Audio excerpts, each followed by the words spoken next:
uso biquíni ou não uso biquíni? Eu ia para a praia. Não podia usar biquíni. Mas eu estava doida para usar um biquíni, né? Levei maiô, tudo, tirei, usei biquíni, mas não tirei nenhuma foto, né? De biquíni, nada, porque tudo era pecado, tudo era pecado.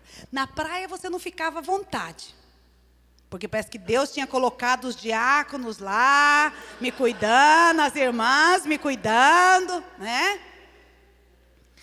E você ficava naquela coisa assim. E aí quando foi, eu estava lá, né, na praia, lá, deitada, né, feliz da vida, estava longe daquele povo, longe de todo mundo. De repente, começou um arrastão na praia, assim, aqueles jovens chegando, muitos jovens chegando, né?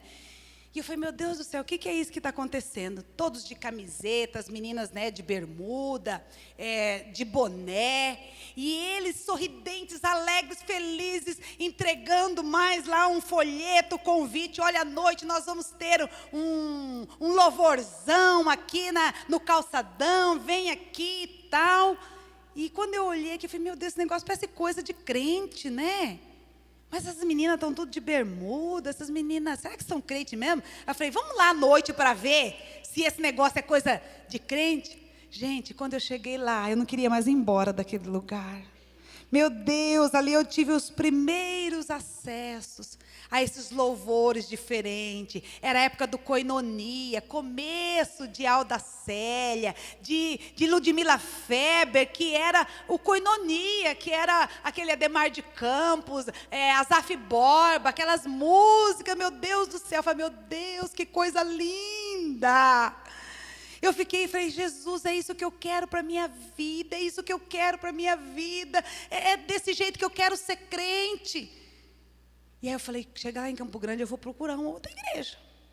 Quando eu falei isso, eu falei, não, de jeito nenhum, nós não podemos fazer isso com o seu pai. Como que nós vamos sair da igreja do seu pai? Casar com você e tirar? Eu falei, mas você não sabe? Não, eu casei é para isso mesmo, para não ficar lá, né?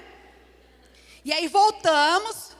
E aquilo, meu Deus, aquela saudade, daquele louvor, daquela coisa gostosa, daquilo que vocês vivem hoje, né? Aquela coisa linda, maravilhosa. Ai, volta lá, nada contra, mas cantor cristão, harpa cristã, corinho do reteté. Ai, meu pai amado. Eu gosto, de vez em quando dá uma nostalgia, assim, numa rodinha, como que é um flashback, né? Para descontrair um pouco, mas Senhor amado. Aí eu ia para a igreja e sentava no último banco. A hora que o pastor falava amém, eu já estava em casa, né? E o pastor era meu pai, né? Falei, bom, mas agora ele não manda mais em mim, né? Agora eu casei, né? Quem manda em mim é meu marido, não mandava nada, eu é que mandava nele, né? E o Clodoilson foi, a liderança ali da igreja começou a descobrir o potencial dele. E quando eu vi um dia, ele estava inventando uma tal de escola dominical na igreja. Quando foi um domingo de manhã, eu vi ele se arrumando e indo para a igreja. Eu falei, onde você vai?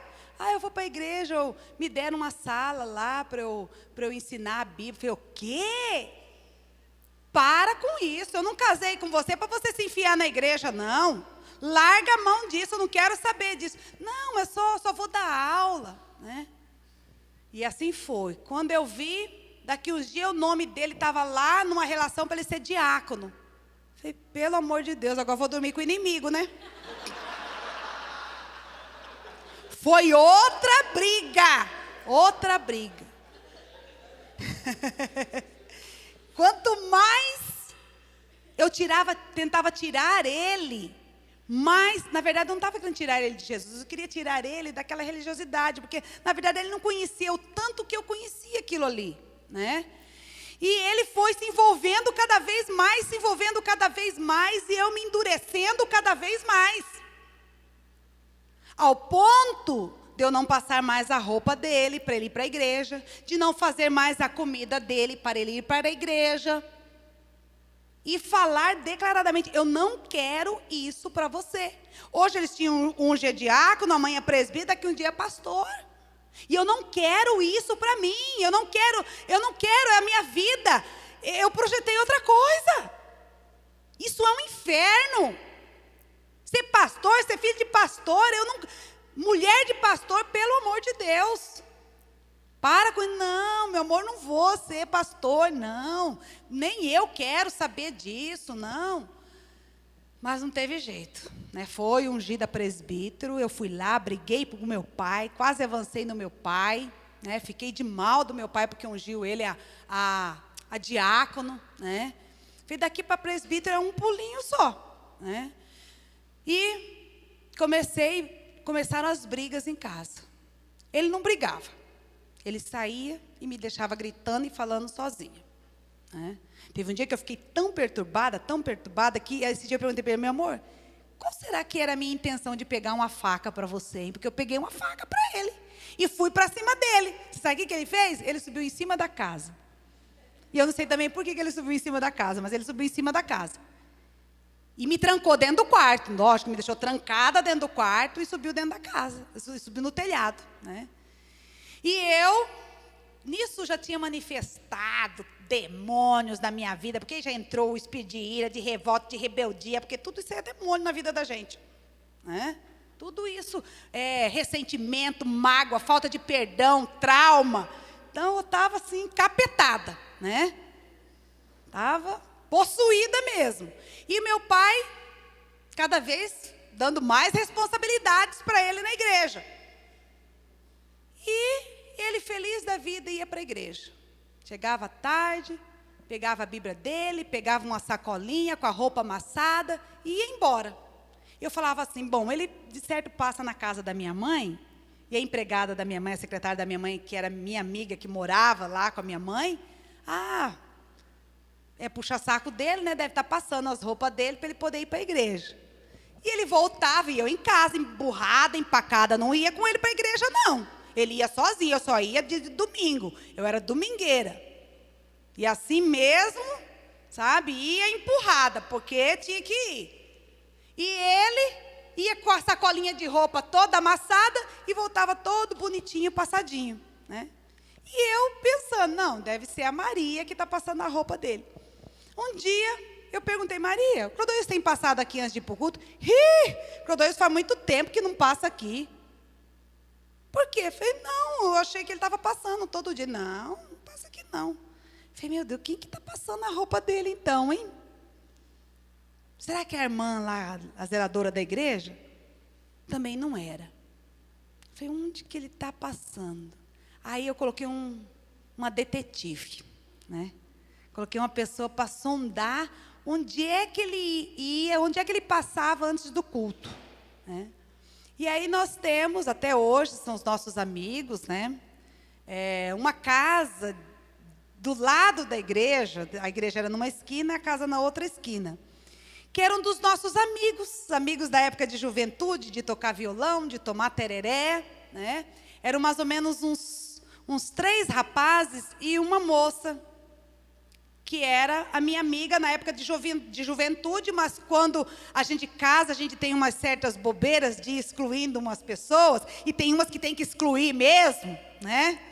Então essa foi uma das meninas que eu excluí ali na verdade eu excluí todo mundo, porque eu era insuportável, né? E ela foi uma das que eu excluí do meu círculo de amizade. E ela era a única irmã ali, solteira, no meio daqueles rapazes. E onde tem rapaz, todos os meninos da igreja se reúnem. E se essa casa é do lado da igreja, é o ponto de encontro de todo mundo. Tomar tereré, conversar. E um deles estava fazendo curso de cabeleireiro. E os outros todos eram cobaia, né? Então ali era o lugar ideal para a rapaziada se reunir. E era lá que ele ia. E quem estava passando as roupas dele era a minha ex-amiga, né? Que a gente ia para os retiros juntos, que a gente ia para as viagens juntos, para os eventos juntos. E ela falava que ela era apaixonada pelo meu irmão, né? E eu falei, então ele deve estar passando lá, e ela passando a roupa dele, né? E eu fui fazer uma investigação mais acirrada. eu descobri que os dois estavam de trololó. Eu falei, mas eu preciso ter certeza disso. Peguei e chamei meu cunhado lá, o que a minha sogra queria que eu casasse com ele, né? Falei, olha, eu estou desconfiado de uma situação. Vai investigar para mim. Vai procurar saber se é verdade. Todo mundo tinha medo dele, que ele tinha meia fama de doido. Falei, então, se você chegar, né? Aí ele foi investigar. E falou assim, olha, Ana, tá rolando mesmo. Diz que ele passa todo dia lá e fica lá com ela conversando. E é ela que passa a roupa dele e ela está fazendo até comida para ele. Eu falei, ah, você tem certeza disso? Bom, é o que estão falando. Eu falei, então tá, era só isso que eu precisava saber, né? Aí quando foi um dia eu fui atrás dela. Falei, ó, fulana, é o seguinte, eu já estou sabendo de tudo e não estava sabendo de nada, era só umas coisinhas assim. Eu já estou sabendo de tudo e nós vamos resolver essa situação. Eu quero que você vá em casa amanhã, 3h, que nós vamos tirar essa coisa limpa. Aí eu virei as costas e pensei que ela não vai, ela sabe quem eu sou, ela vai achar que eu vou dar um pau nela lá dentro de casa, né? Mas, quando deu 3h, bateu palma, ela chegou. Aí, eu abri a porta, coloquei ela sentada e fui lá chamar o dito cujo que estava dormindo. Ele não era banana e dorminhoco não, tá, gente? É que ele trabalhava à noite, ele trabalhava na VASP, então ele trabalhava atendendo os voos noturnos, aí de dia ele dormia, tá? Aí ele levantou, né? Falei, vem aqui na sala que nós precisamos conversar, tá? Aí quando ele veio, que ele olhou para ela assim, falou assim, o que você está fazendo aqui? Falei, fica tranquilo, eu que mandei chamar. Fica na sua aí, que nós vamos resolver uma parada agora. Acho que ele tremeu nas bases, né? Aí eu falei para ela assim, fulana, o que você tem para me dizer dessa palhaçada toda? Ela disse assim, o que eu tenho para te dizer é que você está jogando fora. E se você está jogando fora, eu vim aqui para buscar.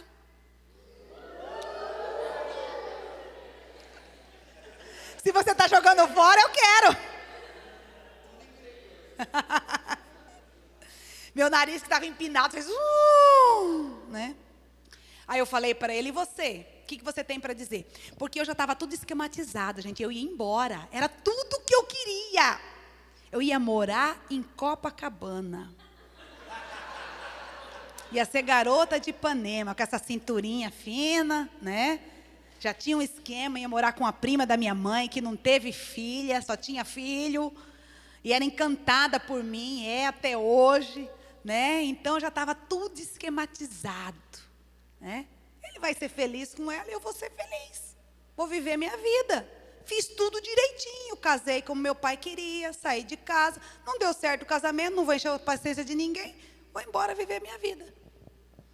E quando eu falei para ele, o que você tem para dizer? Ele olhou para ela e disse assim, olha, fulana, não tinha aquela música ainda do Leandro Leonardo, não sei de quem que é. Eu não vou negar que sou louco por você.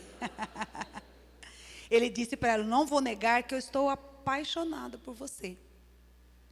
Mas o que eu estou sentindo por você é carnal e diabólico.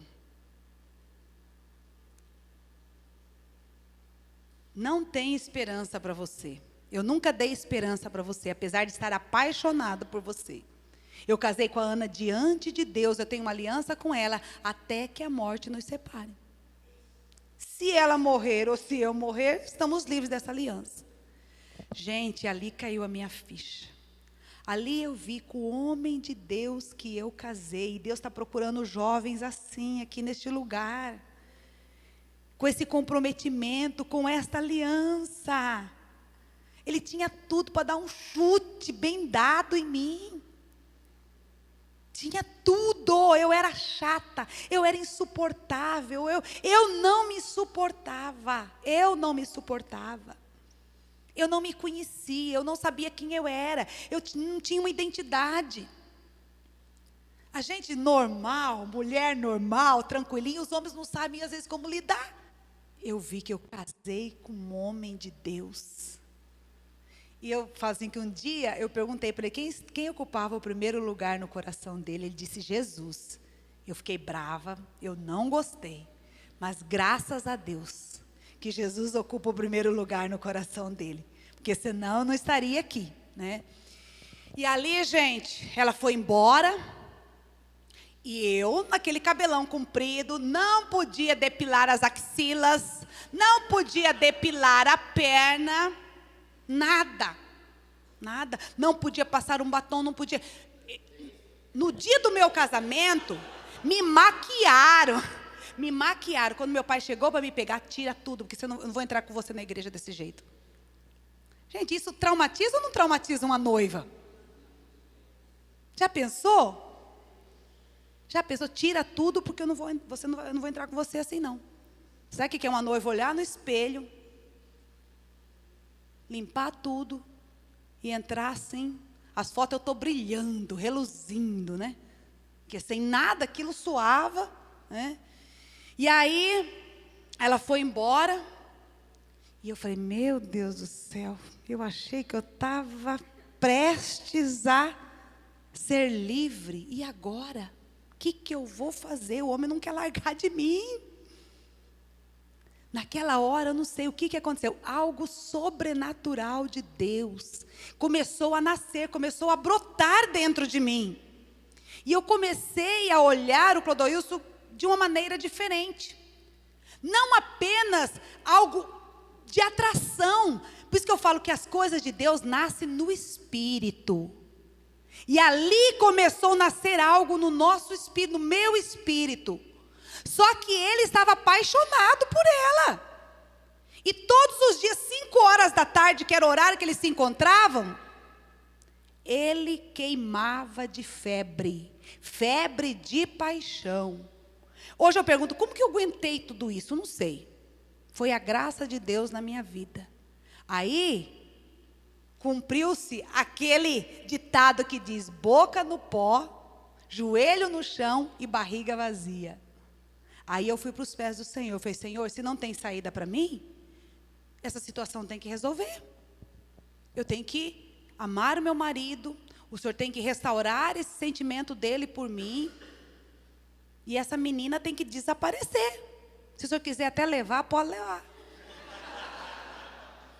Gente, ela virou um inferno na minha vida. Ela era crente também do cabelão. Ela desviou. Ela cortou o cabelo dela igual a Cláudia Raia. Assim, na época que a Cláudia Raia estava, sabe? Usava aquelas mini sainhas da Xuxa, toda cravejada, barriga de fora. E continuava frequentando os mesmos lugares que a gente frequentava.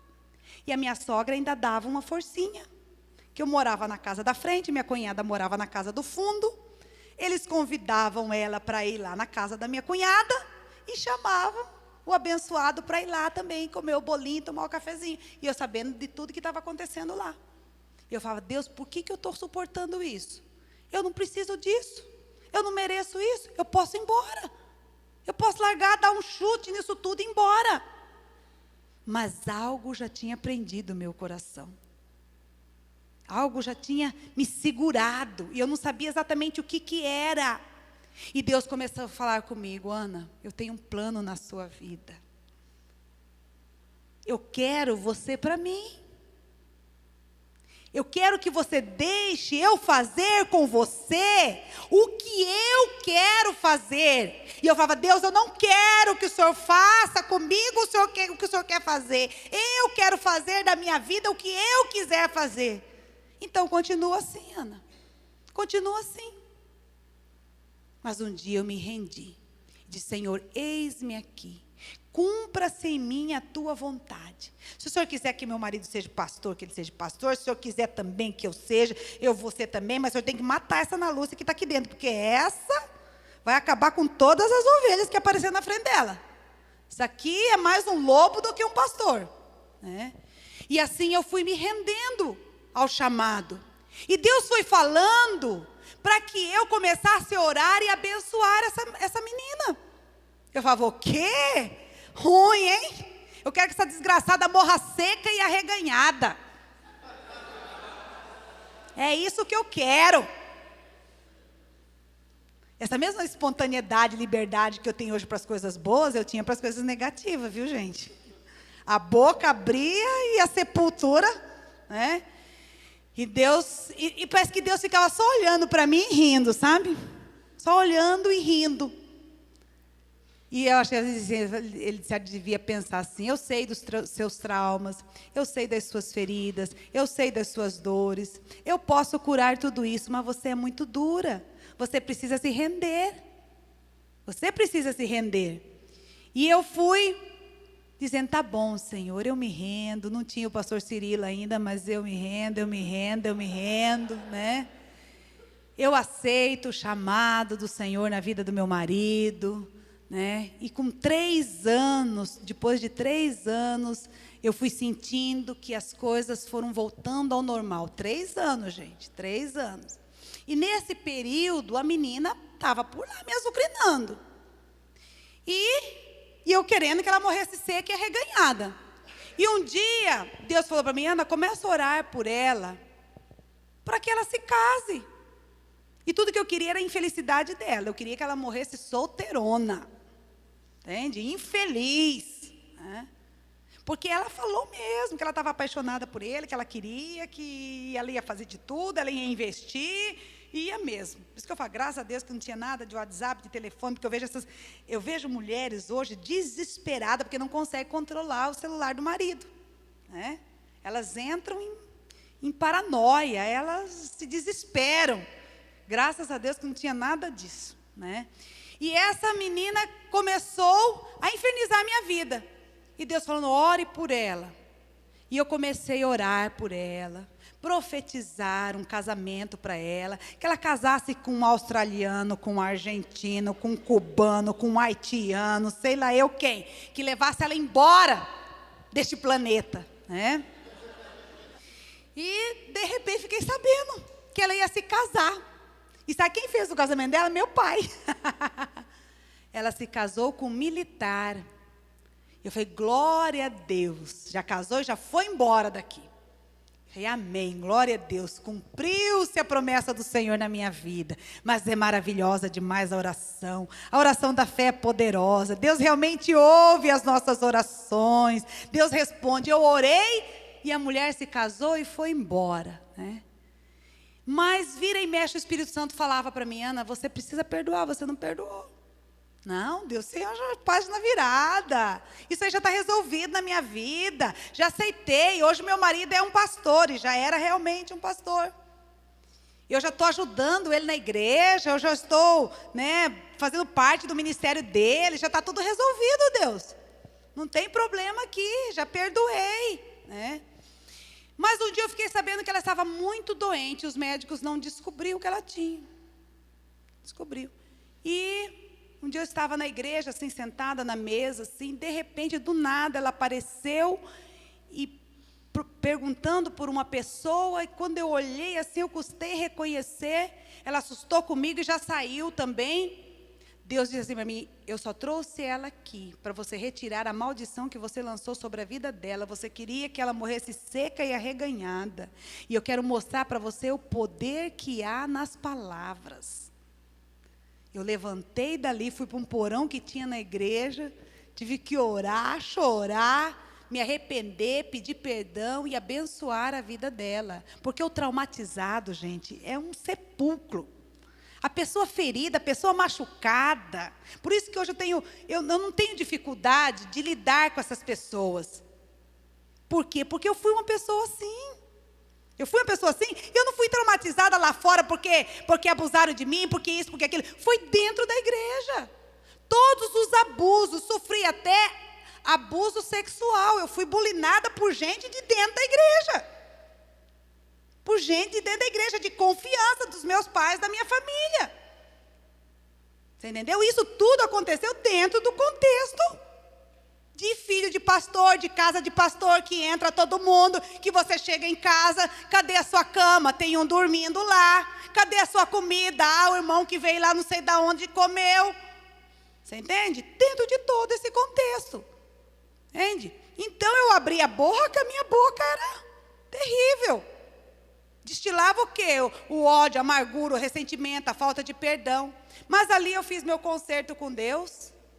E depois fiquei sabendo que ela tinha se recuperado, a saúde estava boa, tudo bem, ok, tá.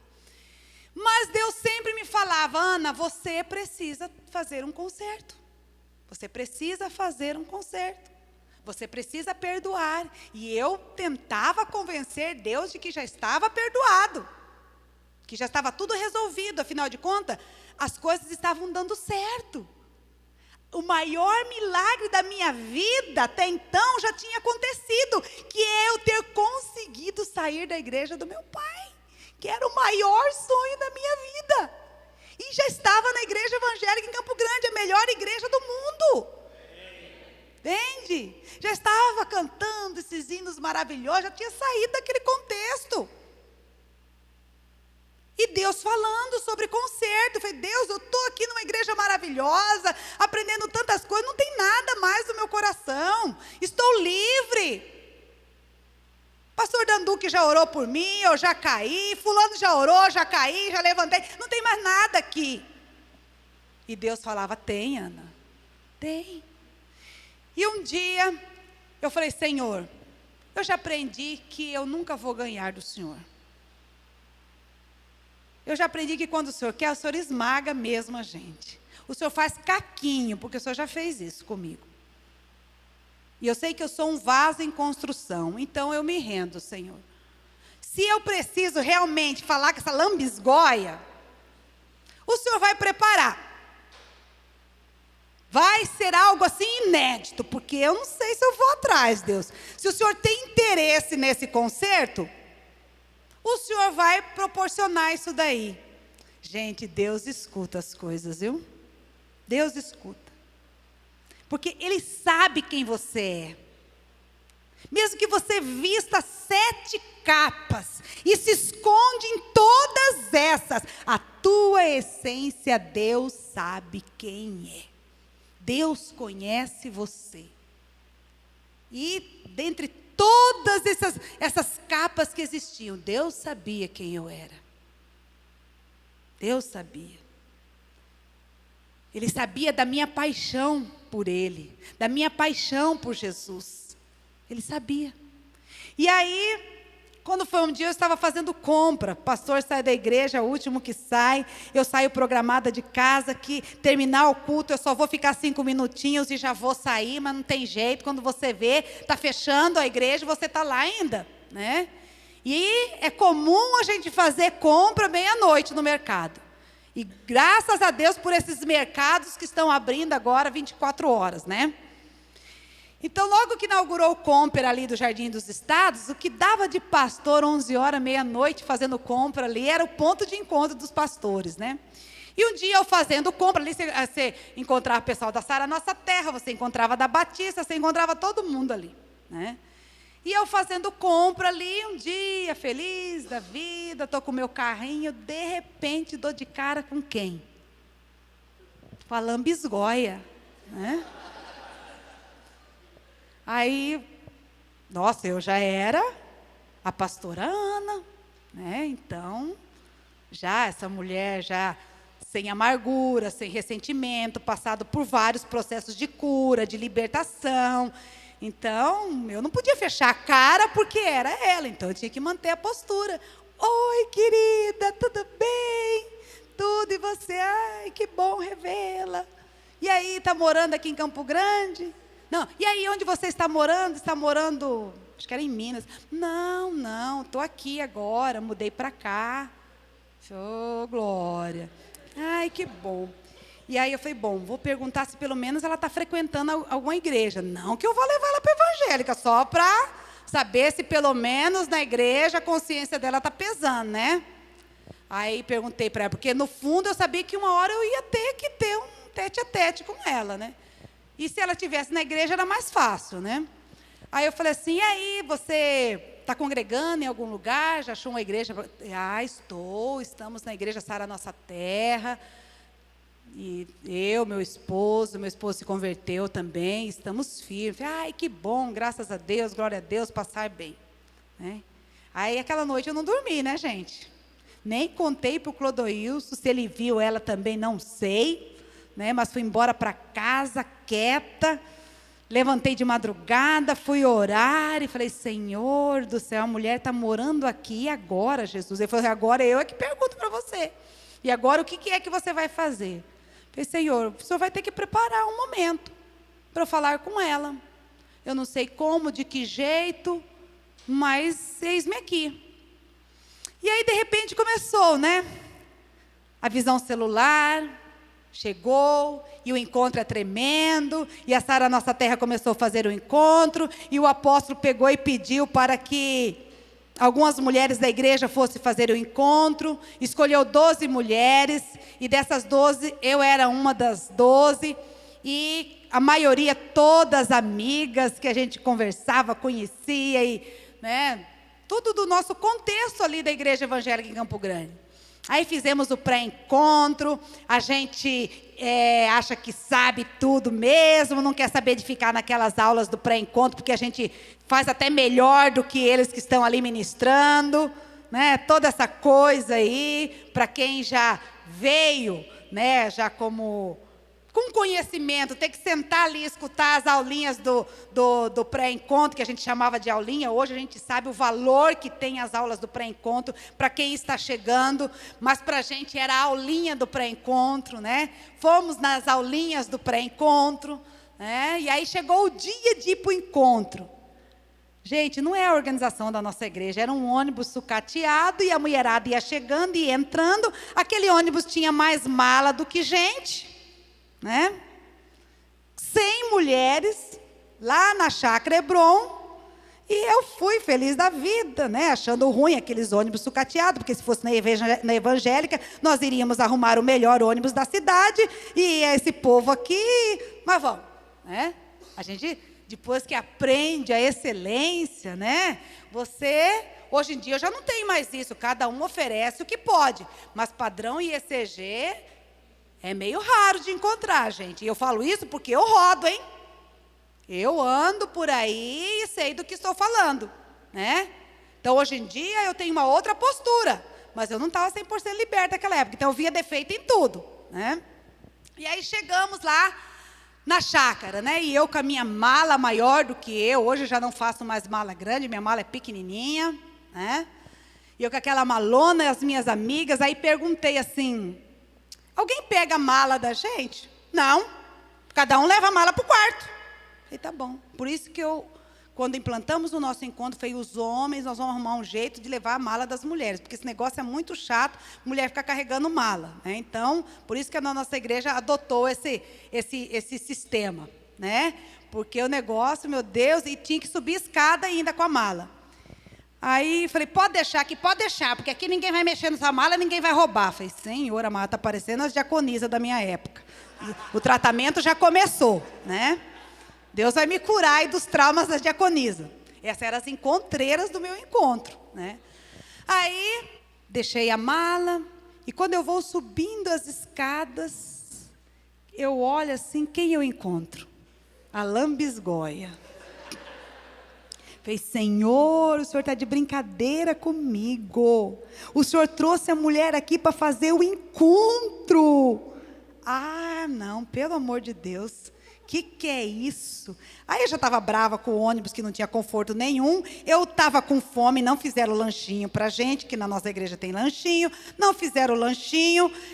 Eu estava com fome, não pegaram a minha mala, ainda encontro a beleza aí na escada, fazendo um encontro junto comigo, né?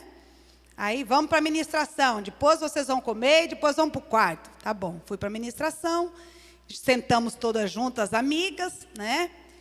E aí eu estou olhando, procurando, vamos ver onde que ela está sentada, vamos ver. De repente, quando eu olho, ela era uma das encontreiras. Ela que operava o som do encontro. Quando eu vi aquilo, eu falei, o quê? Isso é palhaçada. Isso é palhaçada. Isso aqui é desaforo, não vou aguentar isso aqui não. Isso aqui não é coisa de Deus não. Bem que falaram que esse negócio do encontro é do diabo. Não é de Deus, é coisa da nova era. Ah, não vou ficar aqui não. Onde se viu? Olha lá, está lá, diz que... Ah, meu Deus do céu. Né? E aí começou a ministração de Peniel, nem lembro o que ministraram, porque eu estava mais com raiva, a coisa estava manifestando, e eu já fui fechando a cara, a velha Ana começou a brotar, minhas amigas, Ana, o que está acontecendo com você, Ana? Você está esquisita, você não é assim, ai, estou compenetrada, gente, Deus está falando. Deus está falando. Ai, que bom, né? Aí daqui a pouco, silêncio, né? A lei, a regra do silêncio, lá era lei, para nós é regra, lá era lei do silêncio mesmo. Ficava uma pessoa no quarto cuidando se a gente ia falar ou não, no banheiro, né? E aí a lei do silêncio, aí todo mundo, ninguém vai falar mais uma com a outra, agora despede e tal. Gente, aquilo foi para acabar. Pronto, agora sim. Me trouxeram para um lugar, sem conforto nenhum, né? E ainda não posso falar, eu vou explodir aqui, né? Aí as minhas amigas passavam um bilhetinho, Ana, o que está acontecendo com você? Eu falava, deixa quieto, não podia falar, mas o bilhetinho corria, né? E aí fui para jantar, né? Era uma sopa, na hora de pegar a sopa, a concha, eles não tiraram o preço daquela conchona, assim, que nem concha do quartel, sabe? Aquilo ali para mim, você vê como que eu era chata mesmo, né? Aquilo ali foi para acabar. Eu falei, o quê? Se a pastora Marisa vê um negócio desse, ela surta. Com o preço da concha enfiado dentro da sopa. Nem comi. Fui para o banheiro, não dava nem para entrar ao banheiro de tanta mulher que tinha. Fui lá para o matinho mesmo. E fui para o meu quarto. Cheguei lá, não tinha lugar para eu dormir. Era beliche. Falei, e a cama? E a minha cama? Não, aqui cada um se vira. Mas se virar, vou dormir aonde? Em cima de alguém? Tem um colchão lá atrás, pode pegar e arrumar para você. Aí eu fui lá, puxei aquele colchão. Joguei lá num canto assim, falei... Aí falaram que não era para levar dinheiro. Que lá não era para levar dinheiro, não era para levar celular, não era para levar nada dessas coisas. E eu não levei mesmo dinheiro, né? Que estava tudo pago na inscrição, não levei dinheiro. Eu falei assim, meu Deus do céu, eu vou fugir desse lugar, eu não vou ficar aqui, eu vou embora, não vou ficar aqui, mas eu não tenho dinheiro, como que eu vou fazer? Eu vou dar a mão para um caminhoneiro aí, seja lá o que Deus quiser, mas ficar aqui eu não vou ficar. E deitei de roupa e tudo, para esperar ver se as mulheres se acalmavam um pouco, para eu poder trocar minha roupa, abrir minha mala, que não dava nem para abrir a mala. Gente, Deus aplicou um sossega-leão, sossega-fera em mim, que eu dormi igual uma pedra. Quando eu acordei, já estava clareando o dia, elas já estavam se movimentando, eu não sabia onde eu estava, a minha boca estava cheia de areia. Falei, meu Deus, será que eu morri, me enterraram? Será que não tem jeito para mim? E eu querendo saber o que estava acontecendo. Eu dormi debaixo de uma casa de cupim. Tinha terra na cabeça, tinha terra na boca. Aí levantei, fui para aquele banheiro fedido, horroroso, né? E levantei e fui lá para a ministração. Aí está lá a pastora que ia fazer a primeira ministração, segunda, não sei. Porque esse negócio de 12, porque discípulo, porque são lindas minhas discípulas, porque minhas 12, porque você vai ter só as 12, e ppp, as minhas 12 são lindas, são maravilhosas, vem cá, e pegou e chamou a 12 dela, né, para vir ali na frente, vem cá, filha, você. Falou assim, olha, essa aqui é minha 12, quem que era? Era a fulana. Era a lambisgoia. Olha como ela é linda. Olha que corpinho maravilhoso. Desfila aqui, né? Desfilou para lá e para cá. E o diabo falou lá no banco para mim, você tá gordinha, hein? Gente, aquilo ali acabou comigo. Falei, Deus. Eu queria ir embora, mas agora eu não vou. Agora eu vou ficar até o fim. E vou desmascarar. Vou falar quem ela é. Está essa pastora aí achando que ela não sabe o passado dela, é uma santinha do pau oco. E aí começou a passar na minha mente tudo que eu vivi. Tudo que eu vivi, tudo, as humilhações. Um dia eu estava numa festa, ela passou por mim, ela cuspiu, né? Às vezes que ela estava de mini saia, cabelão, e eu de cabelo comprido, sem depilar a perna, sem passar um batonzinho, sem nada, ainda ter que conquistar meu marido desse jeito, né? E ela me provocando. Então aquilo ali, isso para uma mulher, fere demais o coração. E eu passando por tudo aquilo ali. E aí agora vai a oração aqui, vamos ungir a oração da libertação, 100 mulheres, né? Fez as filas, pastora fulana vai ficar responsável por essa fila, fulana por essa fila, ciclana por essa fila. Eu fui lá para o último lugar, na última fila. E aí quem caiu para ir ungir a minha fila? Está falando? Você pode ter todos os conceitos e preconceitos que existem dentro de você, mas se Deus tem um plano na sua vida, respeito. Se você não quer ser um pastor, porque seu pai é pastor, por causa dos seus traumas, tudo bem. Conheço filhos de pastores que realmente têm outras, né, profissões, e tudo bem, mas eu quero falar para você que você sabe que Deus tem um plano com você, que você tem um chamado, e às vezes quer fugir, por causa dos traumas, por causa de tudo que você passou, por causa de tudo que você viu, por causa de tudo que você viveu na sua família. E aí está lá, eu lá no último lugar, e aí começa, vai orando daqui, vai, ora nessa irmã, ora na outra, uma cai, outra baba, outra arrepia, outra pula, outra não sei o quê. E eu lá, Deus, o Senhor é fiel.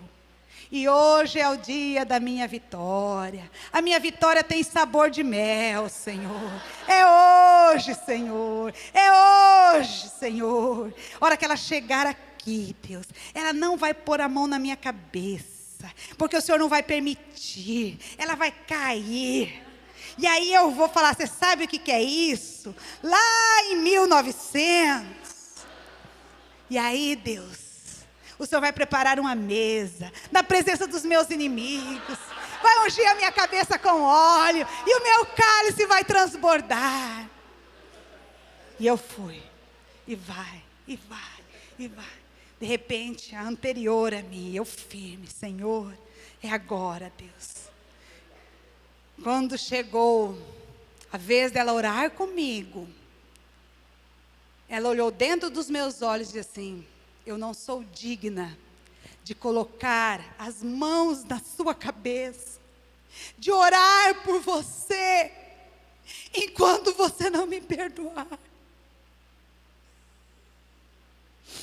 Era tudo o que nós duas precisávamos, porque também ela era uma mulher de Deus. Deus tinha um plano na vida dela, um plano na minha vida. Naquele momento, o céu desceu naquele lugar. Ninguém, absolutamente ninguém sabia da nossa história, de nada. Foi Deus que fez, foi Deus que preparou. Então não se preocupe com a sua vida. Se entregue que Deus vai fazer o que precisa ser feito. Nós ficamos muito tempo ali abraçadas, orando. Para resumir, gente, hoje ela é uma pastora e eu sou uma pastora. E o propósito de Deus se cumpriu na vida dela e na minha vida. E ali começou o processo de cura. Eu já tinha passado por vários processos de cura. E ali Deus foi curando. Com essa libertação eu pude trazer a minha família. Eu pude trazer o meu pai. Eu pude trazer a minha mãe para viver o que eu vivo. A minha libertação, o preço que eu paguei, trouxe libertação para minha família, porque eu não conseguia entender. Meu pai expulsava o demônio das pessoas, quando chegava em casa ele era o endemoniado, porque batia, porque gritava. Eu não conseguia entender essa guerra espiritual. Eu não conseguia entender que o inferno se levanta contra uma família pastoral. Talvez você tenha lembranças da sua infância, que às vezes você não tem nem coragem de tocar no assunto com os seus pais. Talvez você tenha até vislumbre da beira de uma separação dos seus pais, mesmo eles sendo pastores. Porque o inferno se levanta. E nós às vezes não temos mesmo estrutura para entender o que é que está acontecendo. Mas você sabe que as coisas não estão bem dentro de casa. A maneira, às vezes, como o seu pai trata a sua mãe. Tem paciência com todo mundo, não tem paciência com a sua mãe. Ouve todo mundo e não tem paciência com você. E essas coisas vão machucando mesmo, vão ferindo. Eu sei que hoje os pastores estão cuidando muito isso. De poder conversar com os filhos, de poder se abrir com os filhos. Mas é agora, de um tempo para cá, que às vezes não tem uma explicação para você. Você não sabe o porquê que acontecia. E às vezes você acha que foi uma coisa que foi resolvida dentro de você.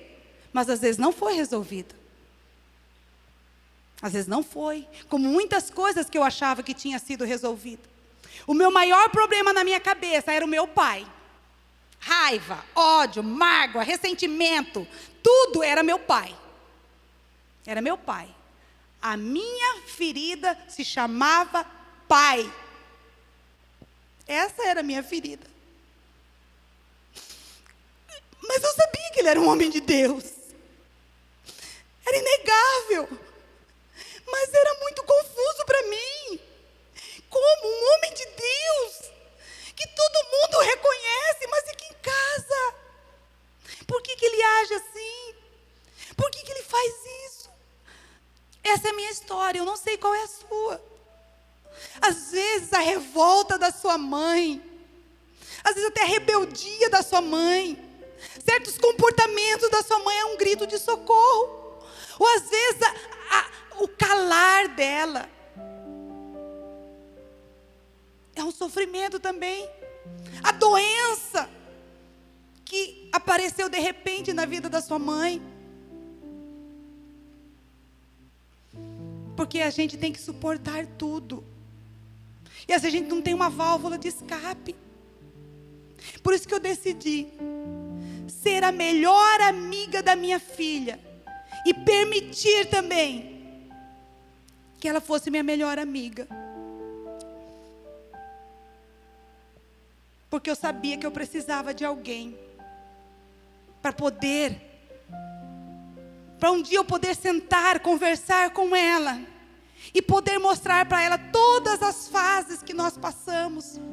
Na hora certa eu pude falar com a minha filha. Lembra aquela época, minha filha? Aconteceu isso. E quando ela tomou conhecimento de tudo, ela disse: mãe, você é uma grande mulher.